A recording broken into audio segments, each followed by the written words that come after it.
नमस्कार दोस्तों कंटिन्यू करते हैं unit 5 lesson 1 integral and non integral accounting system. इसमें हमें क्या क्या देखना है एक बार ये देख लेते हैं।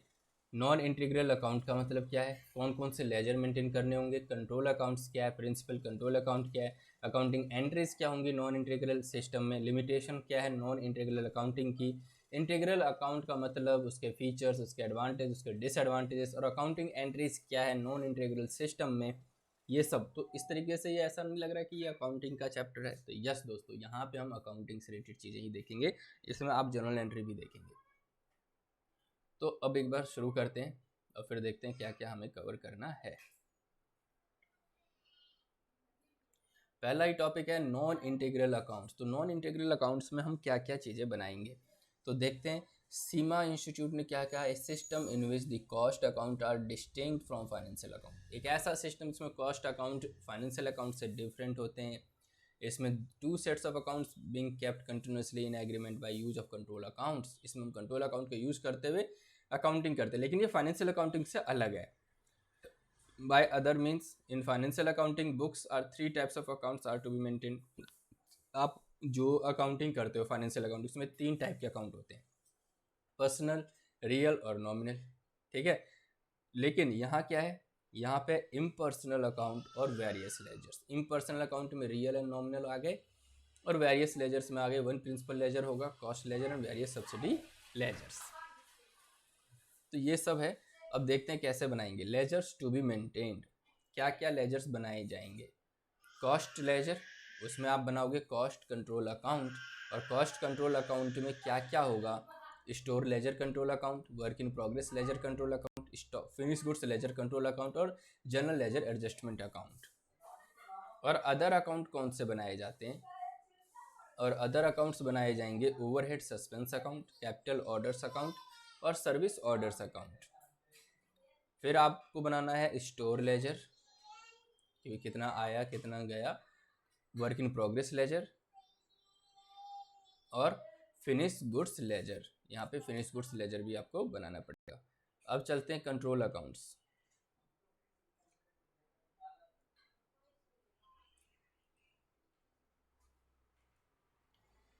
कंट्रोल अकाउंट्स में क्या क्या कंट्रोल, ये सब एक self ledger self balancing accounts होते हैं, ये सब कंट्रोलिंग के लिए। तो इसमें क्या क्या आपको करना होगा, control accounts provide summary of the transaction. Summary होती है सारे के सारे सब्सिडरी लेजर्स की।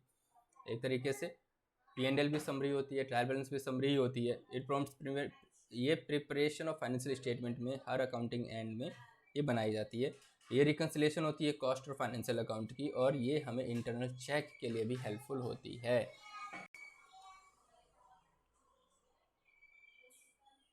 Now principal control accounts. Principal control accounts में कौन कौन से अकाउंट्स हो जाते हैं, store ledger control account, wages control account. इसमें सारे के सारे जो गुड्स रिसीट नोट है, कितना आया है गुड्स, कितना इशू हुआ है, वो सारे के सारे मेटेरियल रिटर्न कितना, वो यहाँ मेंटेन होगा। वेजेस कंट्रोल, इसमें सारे के सारे लेबर से रिलेटेड खर्चे होंगे। फैक्ट्री ओवरहेड कंट्रोल, फैक्ट्री से रिलेटेड जितने भी खर्चे, indirect labour, indirect material, indirect cost, ये सब यहाँ आ जाएगा। Work in progress control account, इसमें वर्क इन प्रोग्रेस से रिलेटेड ये सारे के सारे खर्चे यहाँ आ जाएंगे, चाहे वो डायरेक्ट मटेरियल हो, डायरेक्ट लेबर हो, डायरेक्ट, अगर वो वर्क इन प्रोग्रेस है तो ओपनिंग बैलेंस लेते हुए आगे हम चल सकते हैं। Finish goods stock ledger control account, इसमें फिनिश गुड्स की डिटेल आ जाएगी, इसमें भी ओपनिंग और क्लोजिंग का रहेगा। फिर है एडमिनिस्ट्रेशन ओवरहेड कंट्रोल अकाउंट, इसमें आप सारा का सारा ये खर्चा तो P&L में चला जाएगा, एडमिनिस्ट्रेशन पार्ट वाला। और फिर है cost of sale account. Cost of sale account में कितना गुड्स ट्रांसफ़र हुआ स्टॉक लेजर अकाउंट से, कितना उसमें बना है, कितना सेलिंग डिस्ट्रीब्यूशन लग गया, उसके बाद कितना प्रोडक्ट कॉस्ट निकल के आ रहा है। फिर है नेक्स्ट हमारा selling and distribution overhead control account. Selling and distribution overhead control account, इसमें सारे के सारे सेलिंग के एक्सपेंसेस आ जाएंगे, ये सारा कॉस्टिंग P&L में जाएगा। ओवरहेड एडजस्टमेंट अकाउंट, ये भी कॉस्टिंग P&L अकाउंट में जाएगा। कॉस्टिंग P&L अकाउंट ये क्लोजिंग अकाउंट होता है, इसमें सारे कॉस्टिंग P&L के जो कॉस्ट कंट्रोल लेजर अकाउंट में जाता है। और फिर है कॉस्ट लेजर कंट्रोल अकाउंट, ये सारे के सारे लेजर आपको बनाने हैं। तो ठीक है जी, लेजर बनाएंगे, इसका मतलब उससे पहले जर्नल एंट्री भी होगी। बिल्कुल, अगर आप जर्नल एंट्री समझ लोगे तो लेजर तो बना ही लोगे। Accounting entries under non integral system. Non integral system में अकाउंटिंग एंट्रीज कैसे होती है। मटेरियल परचेज फॉर स्टॉक, तो वैसे आप एंट्री क्या करते हो, purchase account debit to vendor, but यहाँ क्या करोगे, store ledger control account debit to general ledger adjustment account. Material purchase for special job, तो work in progress control account to general ledger adjustment account.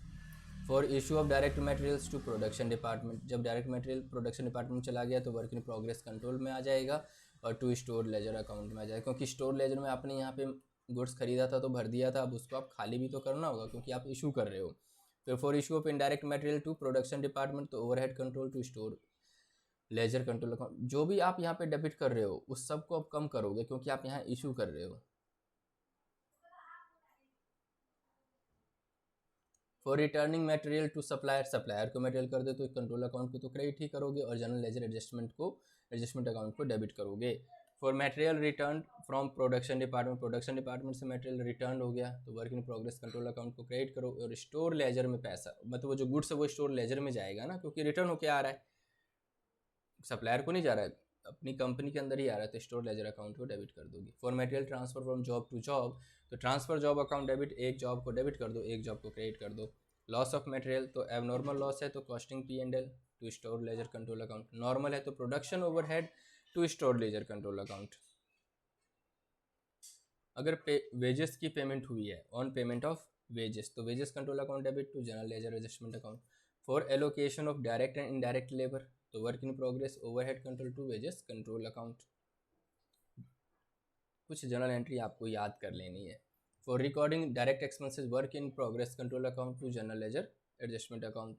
For recording overhead incurred and accrued, overhead control account debit to general ledger adjustment account.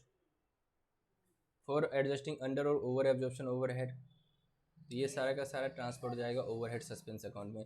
Finish goods produce, finish goods stock ledger control account debit to work in progress control account, क्योंकि वहाँ पे वो goods बन गए हैं।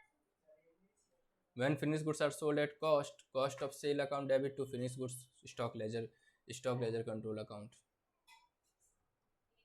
When finished goods are sold at total sale value, तो general ledger adjustment account debit to costing P&L account. For recording sales return, costing P&L account debit to general ledger adjustment account. For recording total cost to make and sell, तो cost of sale account debit to costing P&L account. For recording under absorption of overhead which is not yet adjusted, costing P&L account to overhead suspense account. For recording absorption of overhead which is not yet adjusted, overhead suspense account debit to costing P&L account. और अगला है for recording profit, costing P&L account debit to general ledger adjustment account. ये सारे 20-21 general entries हैं जो आपको करनी है, इसी के बेस पे सारे लेजर्स बनेंगे। लिमिटेशन क्या है? The financial transaction other than cost are not recorded in the system. Cost के अलावा कुछ भी रिकॉर्ड नहीं होता। Transaction involving payment other than the cost are not included in the system. Cost के अलावा कुछ भी कंसिडर नहीं होता। There is always a difference between profit reported as the cost accounting system and the financial accounting system. Cost accounting system और financial accounting system में हमेशा difference रहेगा। now अगला है इंटीग्रल अकाउंट। ये तो नॉन इंटीग्रल अकाउंट थे। अब इंटीग्रल अकाउंट में क्या है, यहाँ पे कोई कंट्रोल लेजर नहीं बनाना होता। इसमें क्या होता है, प्रिपेयर किया जाता है फुल इंफॉर्मेशन जो कॉस्टिंग और फाइनेंशियल अकाउंटिंग पर्पस से एक ही तरीके से काम किया जा सके। इसके फीचर्स क्या हैं? Integral system of accounting, there is no need to open cost ledger account. उसको कॉस्ट लेजर कंट्रोल अकाउंट बनाने की जरूरत नहीं है। Ledger maintain the financial account, ये फाइनेंशियल अकाउंट में ही बना दिया जाता है। ठीक है, तो ये तो काफ़ी आसान है। Control account is prepared for each subsidiary ledger, सभी सब्सिडरी लेजर या जनरल लेजर के लिए एक कंट्रोल अकाउंट बनाना होता है। Store ledger control account, wages control account, working progress control account, finish goods control account, factory overhead control account, administration overhead control account, selling and distribution control account, sales ledger control account, purchase ledger control account. और balances of overhead control accounts which represent under over absorption of overheads are transfer to P&L account, और वो transfer कर दिया जाता है P&L account में।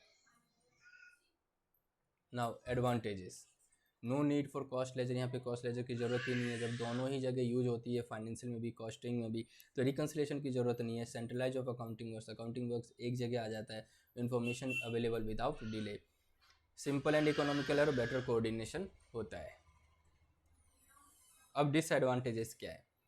The integral system of accounting is not suitable for large firm, बड़ी कंपनियों के लिए सुटेबल नहीं है, और become cumbersome complicated, can not meet the requirement providing timely और प्रॉम्प्ट, मतलब कई बार ये कॉम्प्लिकेटेड हो जाता है, इसलिए टाइमली नहीं अवेलेबल होता है।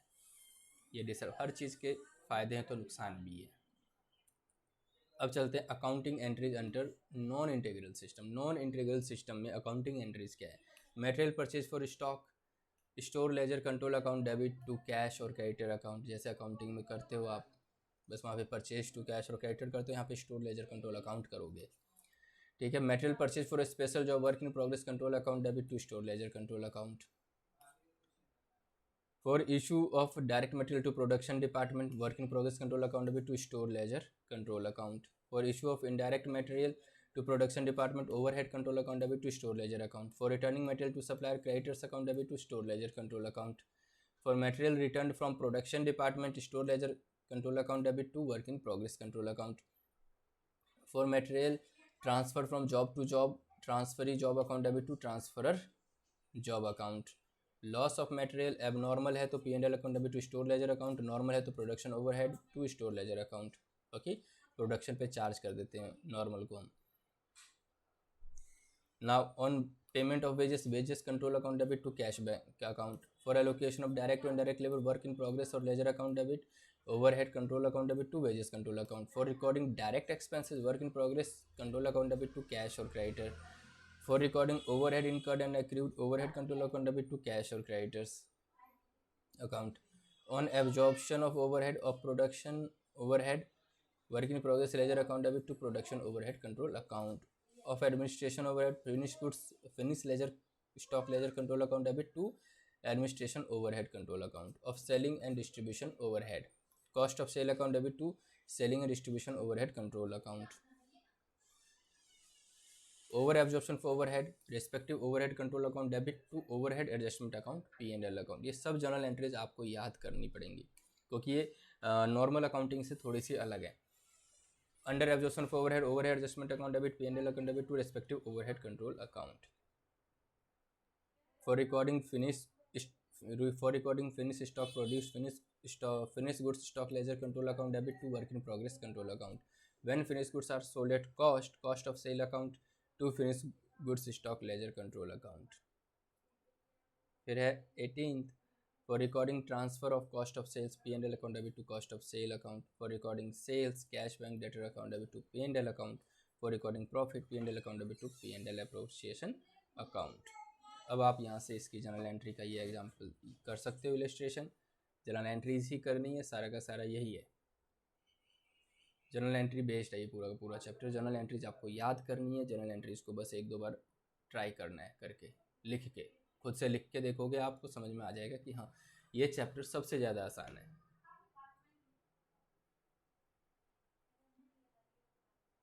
अब चलते हैं इस चैप्टर में और क्या बच गया है।